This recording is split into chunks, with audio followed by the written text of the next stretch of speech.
some netizens left comments asking me to talk about Huawei's chip progress. The Kirin 9030 might use 5 nanometers technology, and China's lithography machine project has made a major breakthrough. Actually, I'd like to say that as a former programmer, I'm pretty sensitive to tech developments. If there's really such a big breakthrough, I shouldn't lag too far behind other streamers and would share it with you all right away. Just like when someone asked me why I don't talk about Manus. I only needed a few minutes to check it out and confirm it's a tech hype. It might have some technical merit, but comparing it to DeepSeek is a bit much. To see if Huawei's chips and China's lithography tech have made a major leap, we need to focus on one port. I'm not talking about Hong Kong or Shanghai, but Singapore. Yes, Singapore bought 28% of NVIDIA's chips in 2024, looking like it's set to build the world's AI computing hub.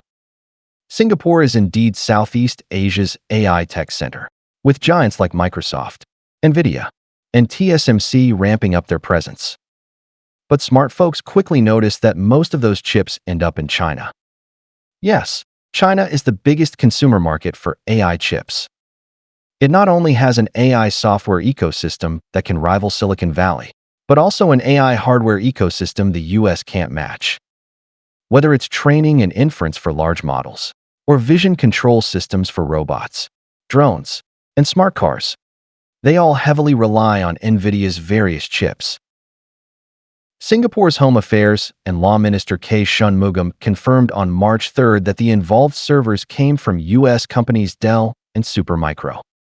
They were first sold to a Singapore-registered firm, then shipped to Malaysia. Whether they ultimately reached China is unclear, but DeepSeek is seen as a likely recipient. Police and Customs raided 22 locations on February 26th, arresting 9 people, with 3 formally charged. They seized heaps of documents and electronic records, and the investigation is still growing. Singapore has asked the US and Malaysia for help to trace the chip's final destination. The US Commerce Department is also investigating whether DeepSeek got banned chips through third countries.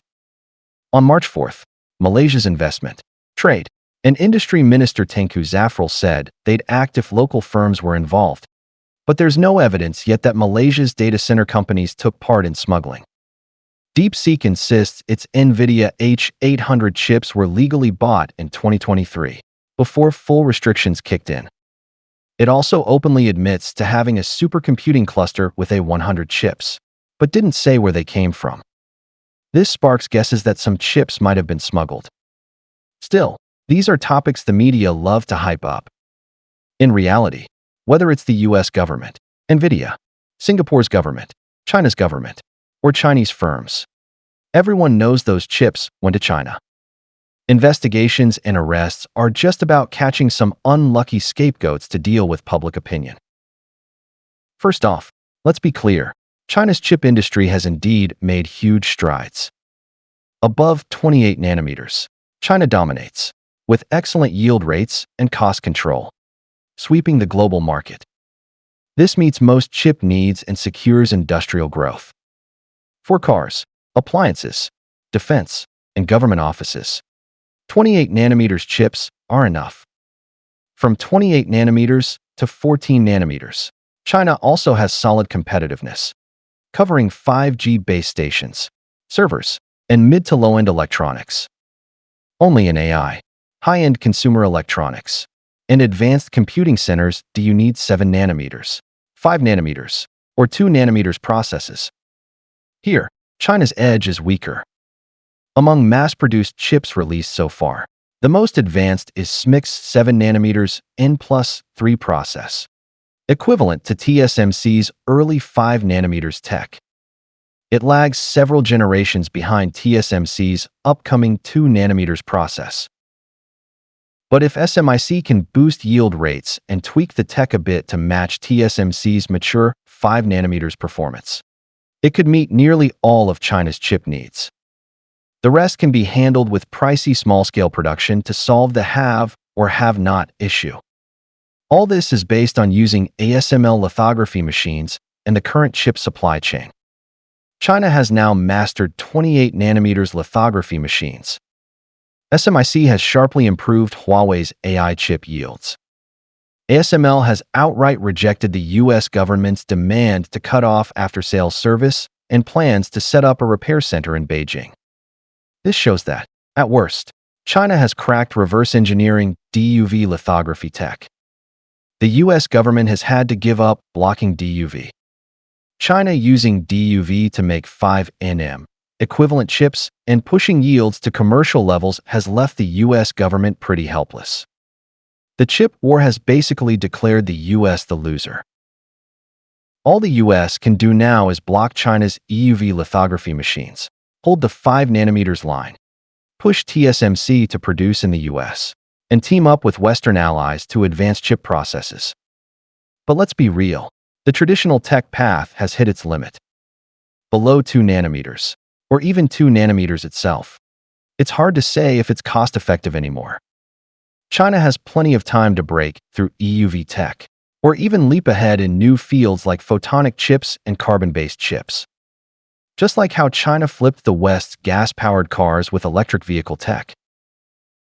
On EUV breakthroughs, simply put, China has made 0 to 1 leaps in all the needed tech areas. But those leaps are still a ways from landing. Even if they do land, combining them into a lithography machine and integrating it into existing production lines in the short term is tough. Plus, after DeepSeek's release, new tech paths show that AI competition is about the whole ecosystem. Chip process battles beyond 5nm don't need to be rushed. The future high ground in the chip war will surely be quantum chips. The current tech system can hardly keep Moore's law going. Of course, preparing for both is smart. China has the world's most universities, the best research gear, and the biggest talent pool. Exploring multiple tech paths at once means a win in any direction is a win. Here's my simple prediction for Huawei's upcoming Kirin 9030 and new phone. Chip performance will see a clear jump over the Kirin 9020, roughly hitting TSMC's mature 5nm level. But it'll still lag noticeably behind flagship chips from Qualcomm, MediaTek, and Apple. Huawei might go big on design and feature upgrades, paired with a native Harmony OS, using system tweaks to deliver a stunning experience. Beyond that, don't hold your breath too much. As for Singapore, it'll keep flipping chips as it should. Otherwise, what's the point of being a free port?